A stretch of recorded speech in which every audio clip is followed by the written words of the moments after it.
Good morning friends. তো আজকে সকাল সকাল চলে এসেছি একটা রেসিপি নিয়ে। সেটা হচ্ছে পাঁচমিশালি তরকারি। সেটা হচ্ছে মানে এই যে যা যা দেখা যাচ্ছে, নিয়ে নিয়েছি মূলো, বেগুন হাফ নেব, এখানে আছে পেঁয়াজ, এখানে বিনস, এটা হচ্ছে শিম, আলু, এই যে নতুন আলু ধুয়ে নিয়েছি। আচ্ছা, এগুলো দিয়ে আর একটু আদা দেবো। এগুলো কেটে নিই, তারপর একটু পরে দেখা হচ্ছে। তো এই যে আমরা কেটে নিয়েছি মূলো, বেগুন, পেঁয়াজ দিয়ে আলু, নতুন আলু, সবাই দেখছি কিছু না কিছু একটু রয়েছে নতুন আলু, আর এই যে শিম, বিনস।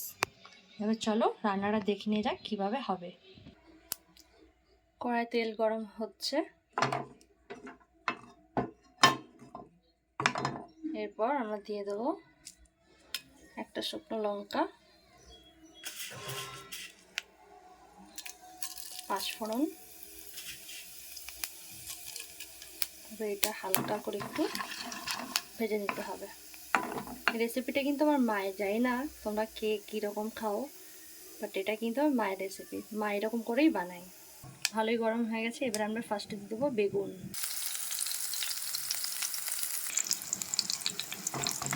বেগুনটাকে ভেজে নেবো। গ্যাসটা বাড়িয়ে রেখেছি যেহেতু আজকে অনেক লেট হয়ে গেছে, ছেলে খাবে, খিদে পেয়েছে।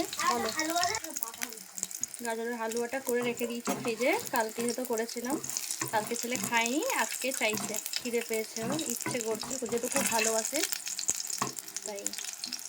বিয়ের পর মায়ের হাতের রান্না খুব মিস করি। আমার রান্না খুব একটা ভালো লাগে না করতে, মানে নর্মালি যে বাড়ির ডিশেস সেগুলো করতে ভালো লাগে না, কিন্তু যেগুলো একটু আলাদা রকম কিছু নতুন ট্রাই করতে সেগুলো আমার ভালো লাগে। তো যাই হোক, মাকে খুব মিস করি, মায়ের হাতের রান্না খুব মিস করি, এই আর কি। খুব মনে পড়ে, অনেক কিছু থাকে না, মনে হয় এইটা একটু বললে ভালো হতো, একটু মায়ের কাছে একটু আবদার করলে ভালো হতো, ইচ্ছে করে মাঝে মধ্যে। কিন্তু যা হয়, বিয়ে হয়ে গেলে মায়ের প্রতি আর মানে কী বলবো, সেরকম যাওয়া যায় না, থাকা যায় না। যত দিন যায় দায়িত্ব বাড়ে, তারপর ছেলে মেয়ে বড়ো হচ্ছে, মানে হয় আর কি ছেলে মেয়ে যাদের, তো সেখানে একটা সমস্যা থাকে, হাজব্যান্ডের অফিসের সমস্যা থাকে, অনেক কিছু দেখে আর সেইভাবে যাওয়া যায় না, যাওয়া আসা অনেকটাই কম হয়ে যায়। আমার কিছু এখন সমস্যা হলে মাকে কল করে নিই, মা এই রান্নাটা কীভাবে করবো, ওটা কীভাবে করবো। এই রেসিপিটাও মাকে আমি সকালে কল করলাম। কিন্তু যেটা একটা ব্যাপার হচ্ছে, মাঝে মধ্যে মনে হয়, মানে ভয় পাই যে মায়ের যখন কিছু মানে কী বলবো একটা হয় না, এটা জানি বাস্তব, কিন্তু বাস্তব মানতেও মানুষের অনেক কষ্ট হয়। তো সেই ক্ষেত্রে মনে হয় যে মা যখন থাকবে না, এটা ভাবতেও ভয় হয়, কিন্তু আমি জানি এটা হবে, সবারই হবে, চিরকাল তো কেউ বেঁচে থাকবে না। তো মা একা একা থাকে, যেখানে থাকে একা একাই থাকে।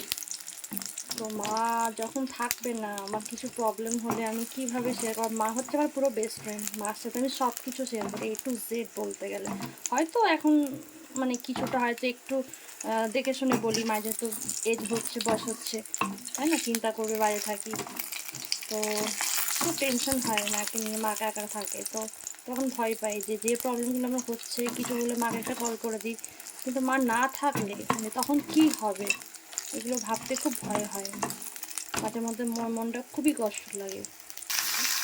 এরপর আমরা বেগুনটা ভেজে তুলে নিয়েছি, এরপর বাকি সবজিগুলো দিয়ে দিলাম।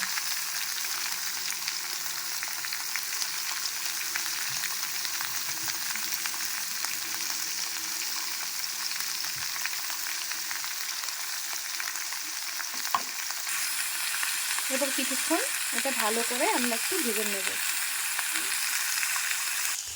কিছুক্ষণ ভাজার পর এই যে এরকম দেখাচ্ছে, মানে অনেকটাই ভাজা হয়েছে। এবার আমরা দিয়ে দেবো এতে পেঁয়াজ। একটা ছোট পেঁয়াজ কেটেছিলাম। পেঁয়াজটা দিলে কি হয়, অনেকে পাঁচমিশালি তরকারি হয়তো দেয় না, বাট আমার পেঁয়াজটা খেতে একটু ভালো লাগে এই তরকারির সাথে, মানে পুরো নিরামিষ নিরামিষ লাগে।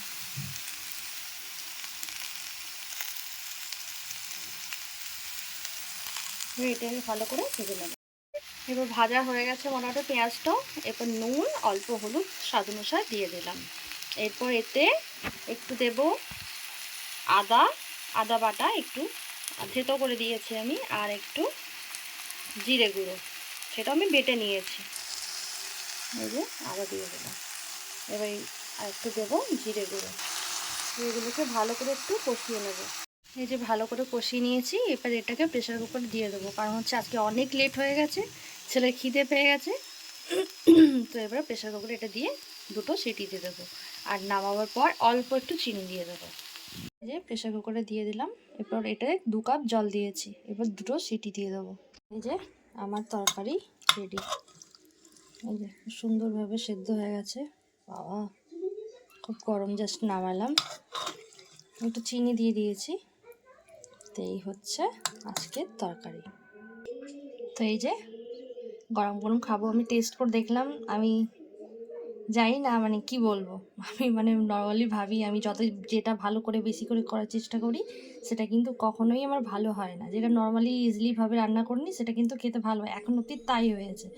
তো আমি এটা খেয়ে দেখলাম, খুব সুন্দর টেস্ট হয়েছে, বেশ খুবই ভালো লাগছে।